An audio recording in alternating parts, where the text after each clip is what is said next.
다음 소식 이수아 기자가 준비했네요. 네, 세 번째 아이템입니다. 이 제목은 윤 출근길 검찰 출신 필요하면 또 기용입니다. 이 윤 대통령이 취임한 지 거의 한 달이 돼가는 이 시점에서 네. 이 지나친 검사 편중 인사가 논란이 되고 있습니다. 이에 권성동 원내대표가 윤 대통령이 앞으로는 검사 기용을 안 하겠다고 말했다라면서 수습에 나섰는데요. 네. 하지만 정작 당사자인 윤 대통령은 생각이 좀 다른 것 같습니다. 두 사람 목소리 듣고 오겠습니다.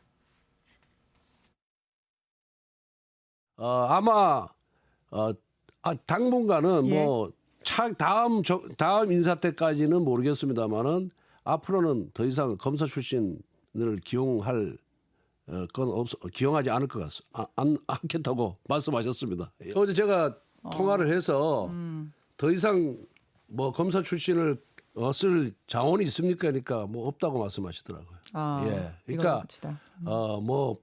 충분히 인사에 대해서 비판하는 것은 국민의 자유니까 저희들이 그 부분에 대해서는 잘 수용을 하겠습니다. 그렇지만은 대통령의 그런 인재풀의 한계 그리고 지금 집권 초기고 하는 그런 시간적인 촉박함 그리고 그분들이 다 그래도 검증을 받은 사람들이거든요. 그래서 그 사람들이 일을 잘하는지 못하는지에 대해서 감시를 계속 해주셨으면 고맙겠습니다.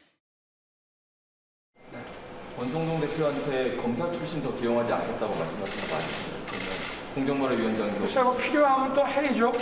근데 무슨 뭐 권영세, 원희룡, 박민식 같이 벌써 검사 그만둔 지 20년이 다 되고 국회의원 3선, 4선하고 도지사까지 하신 분을 무슨 검사 출신이라고 얘기하는 거는 좀 어폐가 있지 않습니까? 법률가들이 가야 되는 그런 자리들, 과거 정권에서도 다 그 전례에 따라 법률가들이 갈 만한 자리들에 대해서만 배치를 했고 필요하면은 해야죠.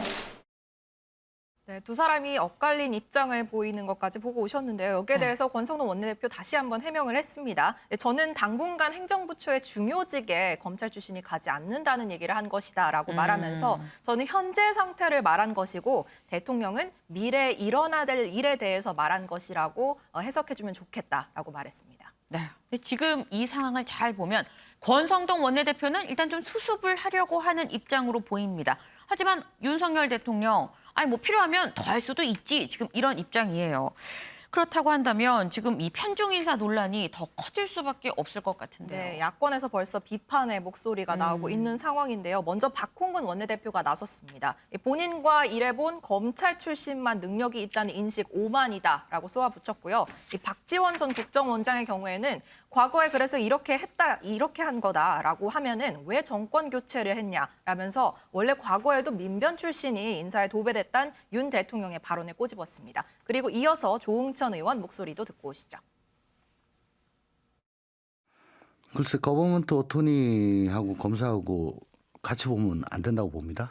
최고 권력자의 자의적 통치를 막기 위한 법치주의가 오히려 최고 권력자가 법을 자신의 입맛대로 이용하기 위한 그런 용도로 사용되는 룰 바이로 형식적 법치주의로 그런 전형으로 보여져서 상당히 걱정이고. 근데 미국 사례를 자주 언급하는 것 같아요. 윤석열 대통령은.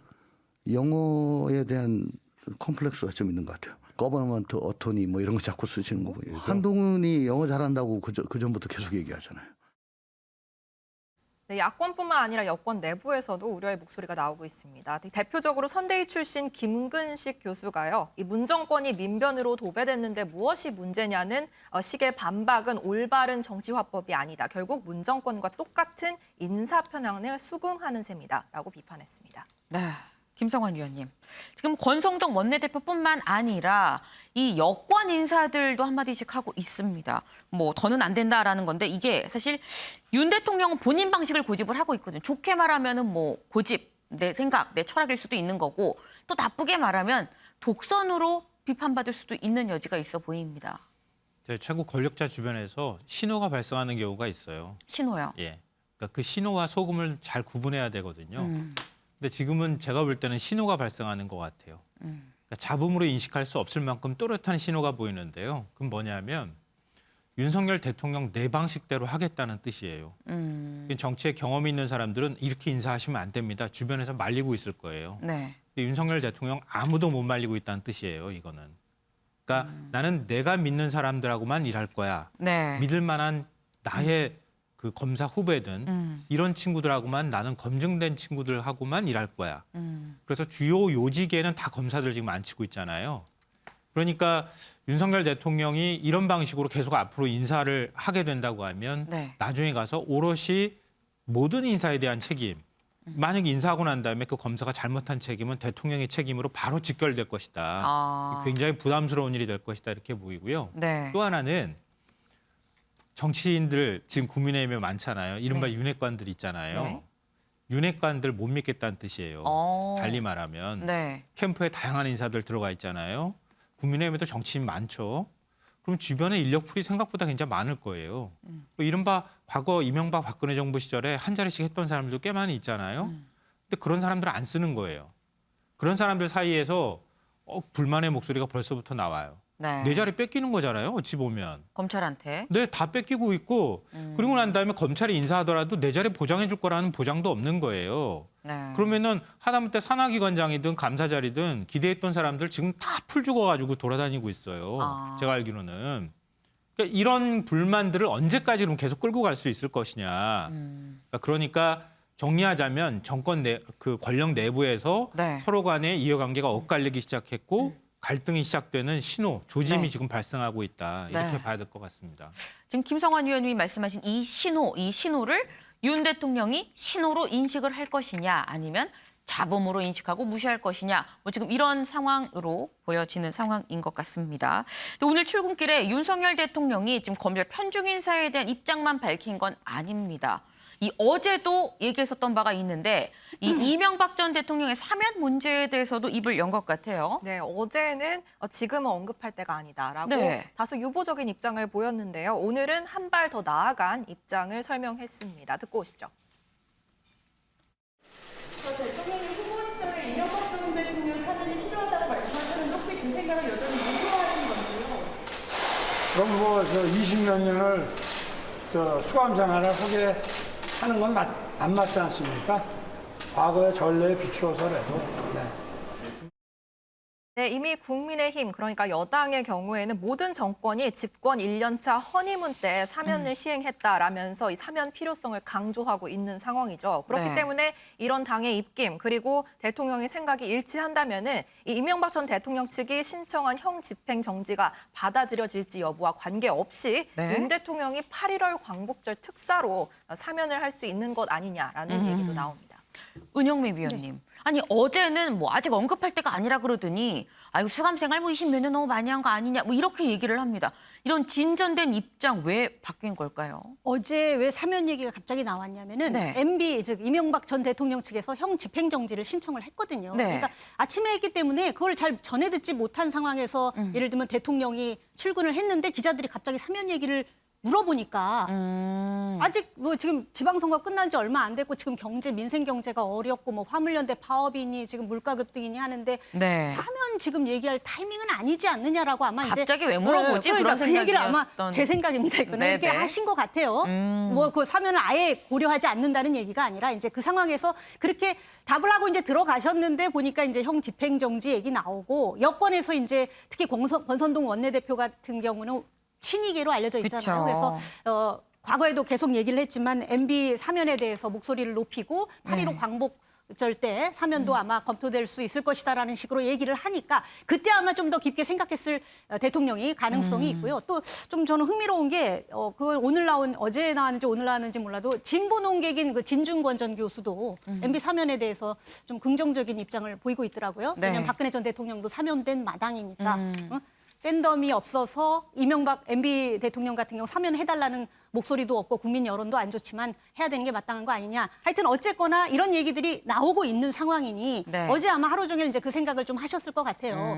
그리고 권성동 원내대표가 아까 이제 계속 검사 인사를 하는 거에 대해서 대통령에게 물어봤더니 앞으로 당분간은 없을 것 같다는 식으로 얘기했다라고 한 거 보니까 통화를 한 것 같아요. 그래서 네네. 그거 통화하면서 혹시 네. MB 사면에 대해서도 통화를 한 게 아닌가라는 추측은 아. 해볼 수 있는데 네. 어쨌거나 처음에 이제 그런 원론적으로 지금 그럴 때가 아닌 거 아니냐라고 한 거는 갑자기 사면 얘기가 나오니까 이제 그렇게 원론적으로 얘기하신 것 같고 대통령이 그다음에 이제 곰곰이 생각해 보니까 본인이 대선 과정에서 얘기했잖아요. MB도 사면을 해야 된다. 그랬었죠. 추진을 할 거고 만약에 국민 여론이 안 좋으면 설득도 하겠다. 본인이 이제 이렇게 했으니까 네. 아마도 이제 그 입장을 계속 유지하고 있다면 언젠가는 아마 사면을 해야 될 텐데 제 생각에는 좀 정치적 부담을 더는 방법이라면 형 집행정지를 건강 문제도 있으니까 네. 검토를 해서 해주고 그다음에 시기를 8.15가 됐든 그 이유가 됐든 사면을 해주는 방법도 정치적 부담을 더는 방법이 아닐까 뭐 이런 생각이 듭니다. 네, 지금 윤석열 대통령이 오늘 이게 내일이 정말 딱 취임 한 달이 되는 날입니다. 지금 전직 대통령들하고 가장 좀 다른 점, 기자들의 입장에서는 사실 대통령의 출근길 질의응답이 있다는 점, 이게 사실 가장 큰 차이가 아닌가라는 이 직접 체감하게 되는 차이점인데 윤석열 대통령은 이 당사자잖아요. 본인은 취임 한 달 무슨 생각을 하고 있을까요? 네, 이 기자들이 오늘 취임 한 달 소감까지 네. 이 질문을 던졌는데요. 뭐 특별한 소감 없다, 열심히 해야겠다라는 답변을 했습니다. 직접 화면으로 확인해 보시죠. 대통령 취임 한 달 됐었는데 지금까지 소감이랑 앞으로 국정원 방향에 대해서 좀 다시 한번. 저는 원래 뭐 한 달 됐다, 뭐 1년 됐다에 대한 특별한 소감 같은 거 없이 살아온 사람이고 열심히 해야죠. 지금 뭐 시급한 현안들이 뭐 한두 가지가 아닙니다. 네, 뭐 민감한 질문은 그냥 갑니다라고 얘기를 했던 윤 대통령이지만 이 다른 현안에 대해서는 좀 직설적인 화법으로 좀 시원시원한 답변을 내놓는 모습도 기자들이 종종 볼 수 있는 상황입니다. 네. 뭐 답변하지 않다 하더라도 그 모습조차도 취재가 가능하다면 기자로서는 참 반가운 일이잖아요. 그쵸. 그런 좀 차이점이 있는 상황이고 대통령실도 이를 좀 부각하는 모양새입니다. 이렇게 윤 대통령이 국민의 궁금증에 매일 답하는 대통령으로 안착했다라고 자평하는 모습도 볼 수 있었습니다. 하지만 이와 같은 즉흥문답 얼마 가지 않을 거다라는 평가를 내린 사람도 있는데요. 누구죠? 바로 김종인 전 위원장입니다. 어느 시점이 지나가면 안 할 것이고 이걸 네. 소통이라고 볼 수 없다라며 쓴소리를 했는데 네. 이 목소리까지 함께 들어보겠습니다. 내가 보기에 그걸 가지고 국민과 소통한다고 생각하면 안 돼요. 국민이 바라는 바가 뭐라고 하는 것을 제대로 인식하고 그거를 충족시켜주는 것이 가장 국민과 소통을 잘하는 거라고 하죠. 지금도 내가 보기에는 그 황홀경에 빠져 있다고 봐요. 내가 대통령인데 내가 마음대로 다 할 수 있다는 이런 자신감도 있고 이게 내가 일반적으로 얘기할 때 대통령이 당선되면 순간에 구름 위로 올라가 버린다. 구름 위로 올라가죠. 그 구름 위에는 항상 태양이 떠 있으니까 자기 뭐든지 다 될 수 있다고 생각을 하는 거예요. 그런데 그 환경에서 빨리 벗어나야지 정상적인 정책을 수행할 수 있지 않나 이렇게. 그래도 한동훈 장관이 그런 역할을 할 수 있다고 지금 보신. 아니 내가 보기에는 할 수 있으면 한동훈이가 할 수 있을 거예요. 한동훈 장관이. 네, 윤 대통령이 지금 구름 위에 올라가 있다. 끌어내릴 수 있는 사람, 대통령의 쓴소리를 할 사람은 이 한동훈 장관밖에 없다라고 평가를 하는 모습이었는데요. 그러면서 한 장관이 어떻게 하느냐에 따라 별의 순간을 잡을 수 있다라는 얘기까지 했습니다. 별의 순간까지 나왔습니다. 김성환 위원님. 지금 쓴소리, 윤석열 대통령한테 쓴소리 할 사람은 한동훈 장관밖에 없다라고 말하면서 별의 순간까지 나왔습니다. 어떻게 보세요? 네, 소통령에서 대통령 되겠는데요. 뭐 그런 이제 관측들이 나오는 건데요. 네. 그러니까 적절한 지적이었다고 저는 생각해요. 왜냐하면 지금 윤석열 대통령 앞서 인사하는 거 제가 말씀드렸잖아요. 권력투쟁이 시작됐다는 말씀도 드렸고요. 네. 윤석열 대통령 옆에는 아무리 윤핵관이 있다 하더라도 믿을 만한 사람은 검사 선후배밖에 없는 거예요. 그러니까 그 선후배 관계 중에서 제일 믿을 만한 사람은 한동훈 지금 법무부 장관 아니겠어요? 근데 대통령한테 쓴소리 한다는 거 이거 쉬운 일 아니라는 거 다 알고 있는 사실이잖아요. 네. 쓴소리 해줄 사람 윤핵관도 물론 할 수 있겠지만 한동훈 장관만큼 제일 정면으로 고지고대로 쓴소리 할 사람도 없을 것이다. 그러니까 한동훈 장관 역할이 굉장히 중요하다. 이렇게 네. 얘기를 하는 거고요. 네. 정반대로 해석하자면 한동훈 장관이 윤석열 대통령과 이렇게 엇나가기 시작하는 그 순간 그때 별의 순간이 보일 것이다. 이런 얘기일 수도 있어요. 네. 왜냐하면 윤석열 대통령은 문재인 정부에서 검찰총장을 하면서 사실 어찌 보면 대통령 자신이 임명해 준 사람을 한테 등을 돌린 거잖아요. 네. 한동훈 법무부 장관도 그럴 수도 있죠. 윤석열 대통령은 아마 그거 끊임없이 생각할 거예요. 한동훈 장관도 자기는 안 할 거라고 생각하지만 나중에 가서는 또 모르죠. 권력이 지금 굉장히 많으니까 아마 김종인 전 비대위원장이 그런 부분까지도 고려해서 얘기한 거 아닌가 생각합니다. 네, 이 김종인 위원장 얘기처럼 쓴소리를 가장 잘할 수 있는 사람이 한동훈 장관이라는 데는 같이 동의를 하신 것 같습니다.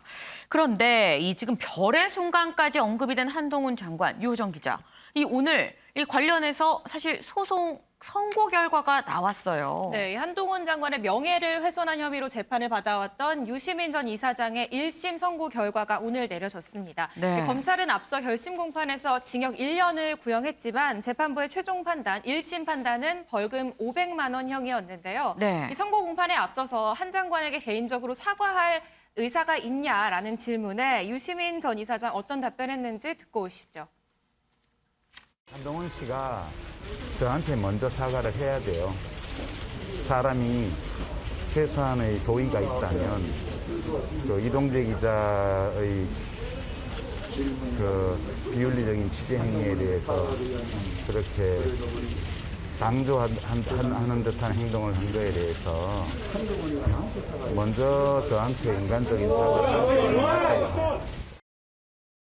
한동훈 장관이 저한테 먼저 사과를 해야 된다라는 입장을 밝혔는데요. 사실 이 사안과 관련해서 한동훈 장관이 그간 입장을 좀 많이 밝혀왔는데 네. 오늘은 이 법무부 장관으로서 이 개인 일은 언급하지 않겠다라면서 말을 아끼는 모습이었습니다. 네, 사실 윤석열 대통령 취임 거의 뭐 한 달이 채 다 돼가면서 지금 뭐 출근길 질의응답부터 해서 지금 약간 옆길로 서서 한동훈 이 장관 얘기까지 좀 해봤습니다. 근데 사실 취임 한 달을 돌이켜 보면 저는 뭐 기자들의 어떤 뭐 출근길 질의응답도 있습니다만 시청자분들이 생각할 땐 가장 큰 건 결국 집무실이 바뀐 거 아니겠느냐라고 생각을 하실 것 같아요. 유호정 기자, 지금 용산 대통령실이 리모델링 중이라고 하는데 집들이를 해요. 네, 이 리모델링이 마무리될 시점인 오늘 네. 19일쯤 이 다문화 가정 그리고 결손 가정 등 인근 지역 주민들을 초청해서 어떤 행사를 검토 중이라고 했습니다. 뭐 확정은 아니지만 일종의 집들이 성격의 행사라고 하고요. 네. 뭐 앞서 좀 윤 대통령이 시민들과 만나는 이 접점 지점을 넓혀가는 모습인데 네. 그런 모습들을 계속 이어나가고 있습니다. 이번 주말에는 서울시내 영화관에서 칸 영화제 수상작인 브로커를 또 직접 볼 계획이라고 밝혔습니다. 네, 뭐 집들이도 좋고 뭐 주말에 뭐 무슨 이 어떻게 주말을 보내는지 보여준 것도 다 좋은데 그런데 보니까 이 청사 리모델링 시공 맡은 업체를 두고 뭔가 말이 나오더라고요. 네, 이 대통령실 청사의 일부 공사를 이 지난해 말에 설립된 작은 업체, 그것도 대통령실이 직접 계약하는 수의 계약 형태로 맡긴 것이 이제 문제가 됐습니다. 저희가 이 계약 현황서를 확인해 보니 공사비가 약 6억대, 6억 8천만 원 정도의 규모였고요. 네. 비서실과 해당 업체가 직접 계약을 맺은 것으로 돼 있었습니다. 그런데 이 업체가 건설협회 등록 형안만 보면은 업체의 기술자가 단 2명뿐입니다. 네. 사실 대통령실은 보안 문제 때문에 수의 계약이 가능하지만 네. 사실 이런 보안 문제이기 때문에 더 큰 규모의 이런 기술이 필요하지 않겠느냐라는 지적이 나오고 있는 건데요. 이 높은 수준의 시공이 필요한 대통령실 공사를 맡기에 과연 적절했느냐라는 이런 비판들이 나오고 있습니다. 민주당에서는 해명하라라는 목소리까지 나왔고요. 네. 대통령실도 논란이 커지자 좀 해명을 내놨습니다. 급하게 공사를 진행했어야 해서 이 아름아름 소개해서 영약이 되면 계약을 한 상황이다. 네. 바로 시공이 가능한 업체를 수소문하다 보니 이런 계약이 나왔다라면서 대통령실 전체 리모델링이 아닌 이 사무실과 사무실 사이를 연결하는 간유리, 그러니까 불투명 유리를 설치하는 공사였다라고 설명을 내놨습니다. 은영미 위원님. 네.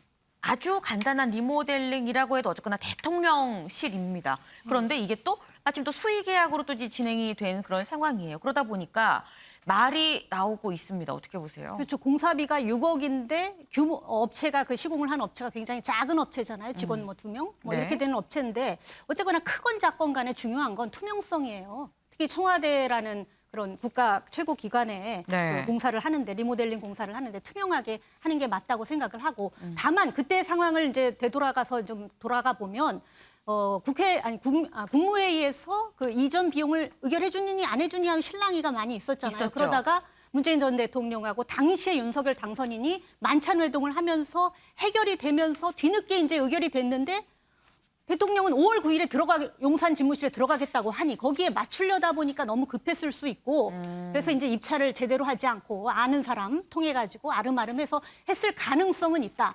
근데 이제 그거는 가능성이고 네. 일반 국민들이라든가 이런 쪽에서 보기에는 무슨 특혜, 자기 아는 사람한테 특혜를 주고 대가를 받았을 수도 있다라고 의심을 하기에 충분을 하죠. 네. 큰 금액은 아니더라도. 그래서 투명하게 공개하는 거는 바람직하다고 생각을 하고 네. 근데 뭐 해명을 하긴 했는데 너무 대충 해명을 한 것 같아요. 좀 더 정확히 누가 어떻게 해서 어떤 사람을 통해서 했는지 정확히 해명을 하는 게 바람직하다고 생각을 합니다. 네, 이 해명이 좀 불충분한 거 아니겠느냐. 명확하게 해명을 하면 그러면 오히려 이 논란이 좀 없어지지 않겠느냐라는 말씀을 주셨습니다.